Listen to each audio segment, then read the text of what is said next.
بسم اللہ الرحمن الرحیم الحمد للہ رب العالمین والصلاة والسلام علی سید الانبیاء والمرسلین سیدنا و مولانا محمد وعلی آلہ واصحابہ اجمعین، اما بعد، اعوذ باللہ من الشیطان الرجیم، بسم اللہ الرحمن الرحیم۔ قل ان صلاتي ونسكي ومحياي ومماتي لله رب العالمين لا شريك له بذلك وأمرت وأنا أول المسلمين۔ صدق اللہ العلی العظیم۔ بس اس ٹائم کو تیز کریں۔ محترم بزرگوں، عزیزوں اور بھائیوں، ذی الحجہ کی آج 8ویں تاریخ ہے، یعنی پہلا عشرہ ختم ہونے کے قریب ہے۔ آپ حضرات بار بار سنتے ہیں، آپ کے علم میں ہے کہ ذی الحجہ کے پہلے عشرے کی بہت زیادہ فضیلت ہے۔ نبی کریم صلی اللہ علیہ وسلم نے ارشاد فرمایا کہ ما من ایام العمل الصالح فیہن احب الی اللہ من هذه الایام العشرہ، کوئی دن ایسا نہیں ہے جس میں کیا جانے والا نیک عمل اللہ تعالیٰ کو ان 10 دنوں میں کیے جانے والے نیک اعمال سے زیادہ محبوب ہو۔ قالوا وللجہاد فی سبیل اللہ یا رسول اللہ، لوگوں نے عرض کیا کہ یا رسول اللہ، اور دنوں میں کیا جانے والا جہاد کا عمل بھی اس سے زیادہ محبوب نہیں ہے؟ آپ نے فرمایا کہ ہاں، اور دنوں میں کیا جانے والا جہاد بھی ان ایام میں کیے جانے والے نیک اعمال سے زیادہ محبوب نہیں ہے، الا یہ کہ کوئی شخص اپنی جان اور مال لے کر نکلے اللہ کے راستے میں اور کچھ واپس لے کر نہ آئے، یعنی مال بھی قربان ہو جائے اور جان بھی قربان ہو جائے، اس کا درجہ بڑھا ہوا ہوگا۔ پھر ان نیک اعمال کے اندر ہر طرح کے نیک اعمال شامل ہیں، جن میں نفلی روزے بھی ہیں۔ پہلی ذی الحجہ سے لے کر 9ویں ذی الحجہ تک روزانہ روزے کی فضیلت یہ بیان کی گئی، 8ویں ذی الحجہ تک کہ گزشتہ 1 سال کے صغیرہ گناہوں کے لیے یہ کفارہ ہے۔ اور 9ویں ذی الحجہ کے بارے میں فرمایا کہ مجھے اللہ سے امید ہے کہ 9 ذی الحجہ کا روزہ 1 سال گزشتہ اور 1 سال آئندہ کے صغائر گناہوں کے لیے معافی کا ذریعہ بنے گا، کفارہ بنے گا۔ یہ تو نفلی عبادت ہو گئی، نفلی روزہ ہو گیا۔ ان کے علاوہ صدقات، خیرات، تلاوت، تسبیح، ذکر، ہر طرح کی عبادت اس میں کی جانے والی اللہ کو بہت محبوب ہے۔ روزے کا جہاں تک مسئلہ ہے، 8ویں تاریخ آج گزر رہی ہے، لیکن 9ویں تاریخ باقی ہے، جس کو یوم عرفہ کہتے ہیں۔ یوم عرفہ کے روزے کی فضیلت نفلی روزوں میں بہت زیادہ ہے، اس لیے اگر اور دنوں میں روزہ رکھنے کی توفیق نہیں ملی تو کم سے کم 9ویں ذی الحجہ کا روزہ ضرور رکھ لینا چاہیے، چونکہ اس کے بعد جو ایام ہیں وہ روزے کے لیے ممنوع ہیں۔ 10، 11، 12، 13 ان 4 دنوں کے اندر روزہ رکھنا منع ہے، اور ایک یوم الفطر میں، تو سال کے 5 دن وہ ہیں جن میں روزہ رکھنے کی ممانعت ہے۔ شوال کی پہلی تاریخ اور ذی الحجہ کی 10ویں، 11ویں، 12ویں اور 13ویں۔ ایک حکم جو ان ایام سے متعلق ہے وہ تکبیر تشریق کا ہے۔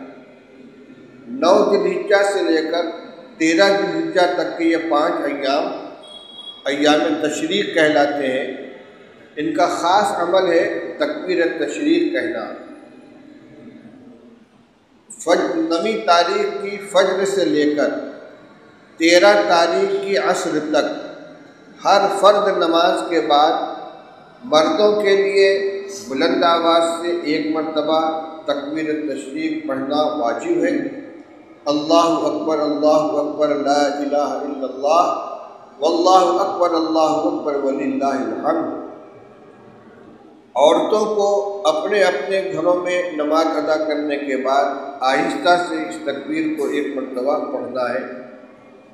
عورتیں عام طور سے اس سے واقف نہیں ہوتی، یہ گھر کے مردوں کی ذمہ داری ہے کہ وہ خواتین کو اس کی اطلاع دیں، ان کو یاد دہانی کرائیں کہ ایک دن پہلے ہی آج کے دن یہ عمل ہو جانا چاہیے کہ کل فجر کی نماز سے لے کر 13 تاریخ کے عصر تک روزانہ ہر فرض نماز کے بعد ایک مرتبہ تکبیر تشریق پڑھنی ہے۔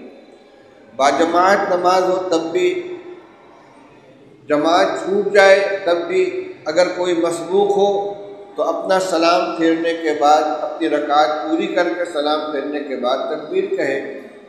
دوسری بات یہ ہے کہ یہ تکبیر تشریق ہر فرد کا انفرادی عمل ہے۔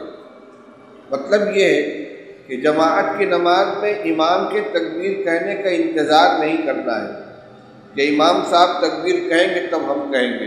ہر آدمی اپنی تکبیر کا مکلف ہے، یہ تکبیر واجب ہے۔ کبھی امام بھول جائے یا اس کو تاخیر اور تکبیر شروع کرنے میں تو مقتدیوں کو اس کا انتظار نہیں کرنا چاہیے۔ بعض اکابر نے اسی کے ساتھ ذی الحجہ کی جو عید الاضحیٰ کی نماز کے بعد بھی تکبیر تشریق لکھا ہے فقہ کی کتابوں کے اندر، کیونکہ وہ بھی فرض کے نیچے درجہ واجب کا ہے، وہ بھی نماز باجماعت ادا کی جاتی ہے۔ اگر کسی کی نماز قضا ہو جائے، تنہا پڑھ رہا ہو، تو اس کو بھی تکبیر تشریق کہنی چاہیے۔ عام طور سے تکبیر صرف نماز کے بعد کہی جاتی ہے، لیکن یہ ایام تشریق ہے۔ حجاز میں خاص طور سے ایام حج کے اندر حجاج کرام منا میں، عرفات میں، مزدلفہ میں، ہر جگہ جہاں لبیک پڑھتے ہیں اسی کے ساتھ تکبیر تشریق کا بھی ورد کرتے رہتے ہیں، دہراتے رہتے ہیں۔ یہ اللہ کی کبریائی کا اعلان ہے، اللہ اکبر لا الہ الا اللہ، اللہ سب سے بڑا ہے، اللہ سب سے بڑا ہے، اس کے علاوہ کوئی معبود نہیں، اللہ اکبر وللہ الحمد، اللہ سب سے بڑا ہے، اللہ سب سے بڑا ہے، اور ساری تعریف اللہ ہی کے لیے ہے۔ ان کلمات کے معانی کو ذہن میں رکھ کر اس تصور کے ساتھ کہ ہم اللہ تعالیٰ کی کبریائی کا، اس کی وحدانیت کا اور اس کے حمد و ثنا کا اظہار اور اعلان کر رہے ہیں، دل لگا کر اس کو پڑھنا چاہیے۔ ایک عمل جو اس ذی الحجہ کے مہینے کا ہے، جو عید الاضحیٰ کی نماز ہے اور قربانی ہے۔ سال کے 2 دن اللہ تعالیٰ نے مسلمانوں کے لیے عید کے طور پر عطا فرمائے ہیں۔ یہ مسلمانوں کا بنایا ہوا، اپنا ایجاد کیا ہوا تہوار نہیں ہے، بلکہ اللہ کا عطیہ ہے۔ بار بار آپ روایت سنتے ہیں انس رضی اللہ تعالیٰ عنہ کی کہ رسول اللہ صلی اللہ علیہ وسلم جب مدینہ طیبہ تشریف لائے تو دیکھا کہ مدینہ کے لوگ سال کے 2 دن تہوار مناتے تھے، آپ کی تشریف آوری کے پہلے ہی سے۔ آپ نے پوچھا ما ہذان الیومان، ان دونوں دنوں کی کیا حقیقت ہے؟ ان کے پاس اس کی کوئی تاریخی سند نہیں تھی، اس کے پس پش کوئی تاریخی واقعہ یا کوئی قربانی یا کوئی خاص چیز ہو، ایسا نہیں تھا۔ انہوں نے صرف اتنا کہہ دیا کنا نلعب فیہما فی الجاہلیہ، زمانے جاہلیت سے ہم لوگ ان دنوں میں تہوار مناتے چلے آئے۔ اللہ کے رسول صلی اللہ علیہ وسلم نے ارشاد فرمایا قد ابدلکم اللہ بہما خیرا منہما، اللہ تعالیٰ نے تمہارے ان خود ساختہ 2 تہواروں کے مقابلے میں ان کی جگہ پر 2 ان سے بہتر دن تمہیں عطا فرمائے ہیں، یوم الاضحیٰ و یوم الفطر۔ ایک یوم الاضحیٰ ہے، ایک یوم الفطر ہے۔ یوم الاضحیٰ یہی پرسوں 10 ذی الحجہ کو آنے والا دن، جس میں 2 عمل ہیں، ایک ہے نماز عید الاضحیٰ کی ادائیگی، 2 گانے شکر، اور دوسرے قربانی کا عمل ہے۔ قربانی کا عمل 3 دن تک جاری رہتا ہے، 10، 11، 12، لیکن جتنا جلدی کر لیا جائے اتنی فضیلت زیادہ ہے۔ آخری وقت اس کا 12 ذی الحجہ کے غروب آفتاب سے پہلے پہلے ہے۔ یہ بھی اللہ کی طرف سے ملنے والے انعام کی ایک شکل ہے اور بے پناہ اجر و ثواب کی چیز ہے۔ صحابہ نے پوچھا تھا کہ ما حاضر ذاہی یا رسول اللہ، یہ جو قربانی کی جاتی ہے اس کی کیا حقیقت ہے؟ صحابہ رضی اللہ تعالیٰ عنہ کے سوال کے ذریعے ہمارے بہت سے مسائل حل ہوئے ہیں، حقیقتیں واضح ہوئی ہیں۔ صحابہ نے پوچھا کہ ان قربانیوں کی کیا حقیقت ہے؟ آپ نے فرمایا سنت ابیکم ابراہیم، تمہارے جد اعلیٰ حضرت ابراہیم علیہ نبینا علیہ الصلوۃ والسلام کی سنت ہے۔ کس چیز کی سنت ہے؟ کیا واقعہ تھا؟ تھوڑی سی بھی دینی معلومات رکھنے والے مسلمان سے یہ بات چھپی ہوئی نہیں ہے کہ قربانی حضرت اسماعیل علیہ السلام کی قربانی کی یادگار ہے۔ اللہ تعالیٰ نے جب ابراہیم علیہ السلام کا امتحان لیا، باپ بیٹے کا دونوں کا، اور حضرت ابراہیم علیہ السلام نے اپنے بیٹے کو لٹا کر ان کے گلے پر چھری چلائی، اور اللہ کا امتحان مقصود تھا، ان کو بچا لیا گیا، ان کی جگہ جنت سے آیا وہ ایک بیٹا قربان ہوا۔ اللہ تعالیٰ نے اس کے بدلے میں ترکنا علیہ فی الآخرین سلام علی ابراہیم، ہم نے قیامت تک کے لیے ان کے نام کے اس کو باقی رکھا، اس کو جاری کر دیا کہ یہ سنت ابراہیم علیہ السلام کی۔ اللہ کا کرم ہے کہ ایک جانور کی قربانی بیٹے کی قربانی کی جگہ پر قائم مقام بنا دی گئی۔ تو صحابہ نے پوچھا تھا کہ یہ قربانی کیا چیز ہے؟ تو آپ نے فرمایا ہمارے جد امجد حضرت ابراہیم علیہ السلام کی سنت ہے، ان کا طریقہ ہے، نقل کے اعتبار سے ان کا طریقہ ہے، اور درجے کے اعتبار سے یہ واجب ہے۔ اگر استطاعت ہے تو اس کا کرنا ضروری ہے، نہ کرنے والا ترک واجب کا گناہ گار ہوگا۔ صحابہ نے پوچھا فما لنا فیہا یا رسول اللہ، سنت ابراہیم علیہ السلام کی ہے، ہم کریں گے تو ہمیں ملے گا کیا؟ آپ نے فرمایا بکل شعرۃ حسنۃ، ہر بال کے بدلے ایک نیکی ملے گی۔ صحابہ نے پوچھا فی الصوف یا رسول اللہ، بعض جانور وہ ہوتے ہیں جن کے بدن پہ بے شمار بال ہوتے ہیں، جیسے بھیڑ ہے، مینڈھا ہے، دمبا ہے، کیا اس میں بھی ہر بال پہ ایک نیکی ملے گی؟ آپ نے فرمایا فی الصوف بکل شعرۃ حسنۃ، ہاں بھیڑ کے اندر بھی ہر بال کے بدلے ایک نیکی ملے گی۔ اس اعتبار سے دیکھا جائے تو بھیڑ کے اندر زیادہ اجر و ثواب ہے، لیکن اجر و ثواب کی مختلف جہتیں ہیں۔ اچھی قربانی کرنا اور تندرست اور فروا جانور قربان کرنا، اس کا اجر و ثواب الگ ہے۔ جتنے زیادہ اخلاص کے ساتھ آدمی عمل کرے گا اس کا ثواب اجر و ثواب الگ ہے۔ اس لیے کسی حیثیت سے کسی جانور کی قربانی بہتر ہے، کسی حیثیت سے کسی جانور کی قربانی بہتر ہے۔ یعنی میرے کہنے کا یہ مطلب نہیں ہے کہ مینڈھی کی قربانی میں فضیلت بکرے کے اندر نہیں ہے، یا اور دوسرے جانور قربان کی جاتے ان میں نہیں ہے۔ سب رسول اللہ صلی اللہ علیہ وسلم سے ثابت ہے، صحابہ کرام رضی اللہ عنہ کے عمل کے اندر رہا ہے۔ ہاں خود رسول اللہ صلی اللہ علیہ وسلم سے جو قربانی کرنے کا عمل منقول ہے وہ سینگ دار مینڈھے تھے۔ ذبح رسول اللہ صلی اللہ علیہ وسلم کبشین اقرنین املحین موضوعین، آپ نے 2 مینڈھے قربان کیے جو سینگ والے تھے، چت کبرے تھے اور خسی کیے ہوئے موضوعین، تو یہ آپ نے قربانی کی تھی۔ اور ویسے حج کے موقع پر رسول اللہ صلی اللہ علیہ وسلم نے 100 جانوروں کو قربانی کی ہے۔ آپ نے فرمایا طیبوا بہا نفسا، قربانی خوش دلی کے ساتھ کیا کرو، یعنی بوجھ نہ محسوس ہو کہ اتنا پیسہ خرچ ہو گیا، بلکہ خوش دلی کے ساتھ کہ اللہ تعالیٰ نے اس کی استطاعت عطا فرمائی ہے اور ہمیں قربانی کا موقع عطا فرمایا ہے، نیکی کمانے کا اتنا بڑا ذریعہ عطا فرمایا ہے، تو خوش دلی کے ساتھ شوق کے ساتھ جو قربانی ہونی چاہیے۔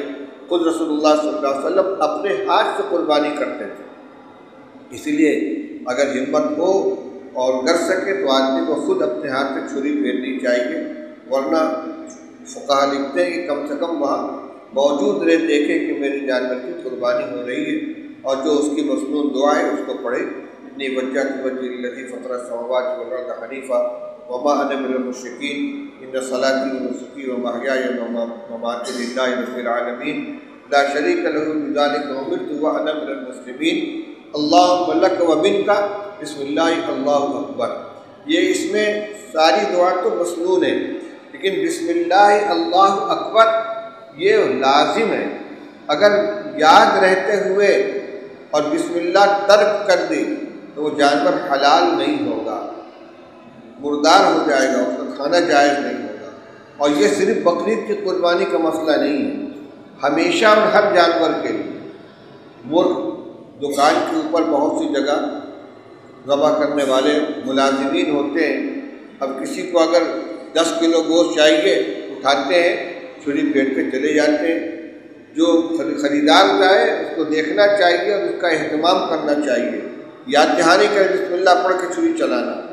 اگر مرغ بھی قربان کر دیں گے بغیر بسم اللہ اللہ اکبر کہے صرف گردن کاٹ دینا، حلال کرنا نہیں ہے، اللہ کا نام لینا ضروری ہے۔ مرغ ہو، گائے جو بھینس ہو، اونٹ ہو، بکری ہو، مینڈا ہو، ہر ایک کے اوپر۔ ہاں بھول جائے کوئی اگر اور بھول سے رہ جائے بسم اللہ تو اس کی وہ معاف ہے۔ حضور صلی اللہ علیہ وسلم فإن اسم اللہ فی قلب کل مؤمن، ہر مومن کے دل میں اللہ کا نام ہوتا ہے، لینا بھول گیا، لیکن جس کو یاد ہے اور بسم اللہ پڑھنا اللہ والی پن کی وجہ سے چھوڑ دے تو جانور حلال نہیں ہوتا۔ دوسری بات یہ ہے کہ اگر چھری پر ایک سے زیادہ آدمی کا ہاتھ لگ گیا تو سب کا بسم اللہ پڑھنا ضروری ہے۔ قصائی ہے، وہ جانور کو پکڑے ہوئے وہ چلاتے رہے بسم اللہ اللہ اکبر، اور چھری پھیرنے والا بسم اللہ نہ پڑھے تو یہ حلال نہیں ہوا۔ چھری پھیرنے والے کو پڑھنا ہے، اور اگر اس پر ایک آدمی نے اور ہاتھ لگا لیا تو دونوں کو پڑھنا چاہیے، اس کا خیال کریں۔ اور یہ مسائل عام طور سے بیان ہوتے رہتے ہر سال تقریباً۔ بہتر یہ ہے کہ اللہ نے اگر استطاعت دی ہے تو اپنے گھر میں استعمال کے ساتھ ساتھ اپنے پڑوسیوں، غریب رشتہ داروں اور ضرورت مندوں کا خاص طور پر خیال رکھیں۔ تحفہ ہدیہ کے طور پر بھیجنا وہ بھی اس میں صلہ رحمی کے اندر شامل ہے، لیکن ضرورت کی بنیاد پر خاص طور سے وہ جن کے گھر میں قربانی نہیں ہوتی ہے ان کے یہاں پکانے کے لیے گوشت بھیج دینا چاہیے۔ یہ بلکہ یہاں تک لکھا ہے کہ 3 حصے کر کے، ایک حصہ اپنے لیے، ایک اعزاء و اقربا کے لیے اور ایک فقراء و مساکین کے لیے۔ اتنا نہ کر سکے تو جتنا ہو سکے کم سے کم اتنا بھیجنا چاہیے۔ یہ ضروری باتیں تھیں چند آپ کے سامنے عرض کی گئی۔ اللہ تعالیٰ ہم سب کو عمل کرنے کی توفیق عطا فرمائے۔ وآخر دعوانا الحمد للہ رب العالمین۔